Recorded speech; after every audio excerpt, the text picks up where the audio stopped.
एक बार की बात है। एक आदमी एक व्यस्त शहर में रहता था।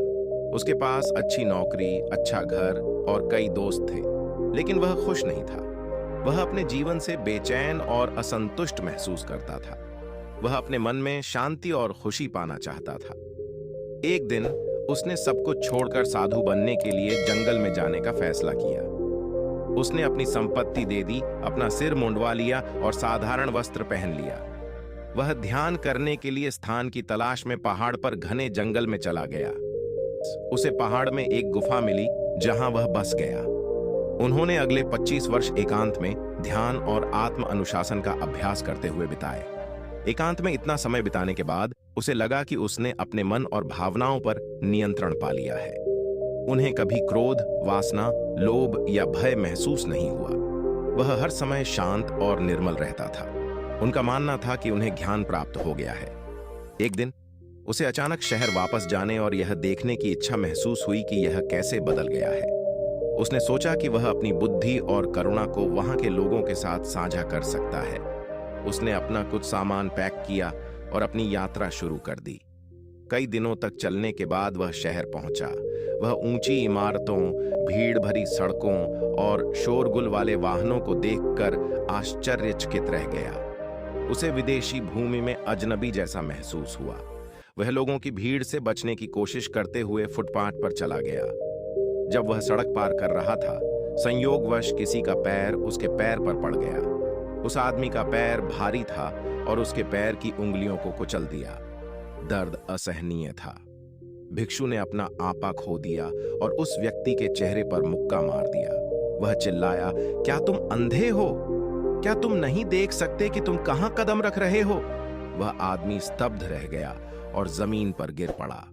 उसने भय और असमंजस से साधु की ओर देखा। जैसे ही साधु को एहसास हुआ कि उसने क्या किया है, वह दंग रह गया। उसने सोचा, मैंने यह क्या किया है? मैं 25 साल तक एकांत में रहा हूं। मैंने अपने मन पर विजय प्राप्त कर ली है।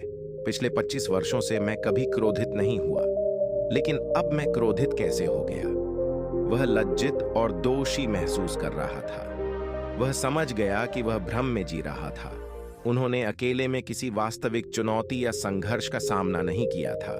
उसका गुस्सा और अन्य नकारात्मक भावनाएं, उसने तो इसे दबा ही दिया था। और ऐसा कहा जाता है कि साधु उस आदमी के पैरों पर गिर पड़ा जिसे उसने घूंसा मारा था और कहा, मुझे माफ कर दो, आप मेरे स्वामी हैं। आपने मुझे एक मूल्यवान सबक सिखाया है कि चुनौतियों से दूर रहकर आप उनसे पार नहीं पा सकते। यदि आप किसी चीज पर काबू पाना चाहते हैं तो आपको उन परिस्थितियों में रहना होगा जहां आप उन चुनौतियों का सामना करते हैं। मैंने अपने जीवन के 25 वर्ष ऐसे स्थान पर बिताए जहां मेरे मन में क्रोध, वासना या लालच की कोई भावना उत्पन्न नहीं हुई। मैंने कभी भी इन भावनाओं का अनुभव नहीं किया और सोचा कि मैंने उन पर काबू पा लिया है। अब मैं समाज में शामिल होऊंगा और दूसरों के साथ रहूंगा, क्योंकि यहीं मैं अपने दिमाग को चुनौती दे सकता हूं। फिर उसने झुककर उस आदमी के पैर छुए और वहां से चला गया। यदि हम अपने जीवन में देखें तो हम पाएंगे कि सच्ची शांति जीवन की चुनौतियों से बचने से नहीं, बल्कि उनका सामना करने और जीवन को उसके सभी उतार चढ़ावों के साथ अपनाने से आती है। इस कहानी की तरह वह आदमी 25 साल तक एकांत में रहा, परंतु इतने वर्षों में उन्हें ऐसी किसी भी स्थिति या चुनौती का सामना नहीं करना पड़ा जिसमें उनके मन में काम, क्रोध या लोभ उत्पन्न होता।